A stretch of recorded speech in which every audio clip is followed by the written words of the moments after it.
அதில் ஜெயிக்கிறோமா தோகுறோமா தமிழ்நாடு இந்தியாவில் தான் இருக்குது. அதனால் பட்ஜெட்டில் வந்து தமிழ்நாட்டுக்கு பணம் ஒதுக்கணும். அது மத்திய அரசினுடைய தவறு தான். தமிழர்கள் ஒன்றும் எழுச்சியாக கிடையாது. ஏன்னா தமிழர்கள் வந்து 8 கோடி மக்கள் வாழக்கூடிய தமிழ்நாட்டில் வந்து எந்த விதமான திட்டங்களுக்கு ஒதுக்கலன்னு சொன்னால் யார் ஆண்டாலும் சரி. அதனால் இந்த நிதி ஒதுக்காதது அவருடைய எங்களுடைய பொதுச்செயலாளர் எடப்பாடி சொன்னது போல் நிதி ஒதுக்காது தப்பு. அதை அழுத்தம் கொடுக்காது திமுக தப்பு.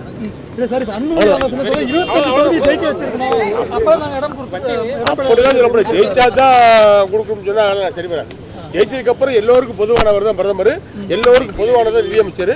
தமிழ்நாட்டிலிருந்து ஜிஎஸ்டி வரி போகுது, தமிழ்நாட்டிலிருந்து எல்லா வரியும் மத்திய அரசுக்கு போகுது. அதனால நமக்கு வந்து அவங்க அந்த வரியை வந்து நமக்கு வந்து தேவையானதை ஆந்திரா கொடுக்கட்டும், தெலுங்கானா கொடுக்கட்டும், பீகார் கொடுக்கட்டும், அசாம் எல்லாம் கொடுக்கணும். தமிழ்நாட்டுக்கு தேவையான வெள்ளப்பெருக்கு சென்னை, தூத்துக்குடி, கன்னியாகுமரி போன்ற நெல்லை போன்ற மாவட்டங்கள் பாதிக்கப்பட்டுச்சு. அதுக்கு தேவையான வெள்ள நிவாரண நிதி எல்லாம் கொடுக்கணும். நிதியமைச்சர் தமிழ்நாட்டை சேர்ந்தவங்க சார். கொடுக்கணும் கொடுக்காது தவறு. நிதியமைச்சர் தமிழ்நாட்டை சேர்ந்தவங்க அவங்களே இப்படி ஒரு என்ன பையன் தமிழ்நாட்டுக்கு கொடுக்காது வருத்தமளிக்கிறது. செய்திகளை உடனுக்குடன் தெரிந்து கொள்ள உடனே சப்ஸ்கிரைப் பண்ணுங்க.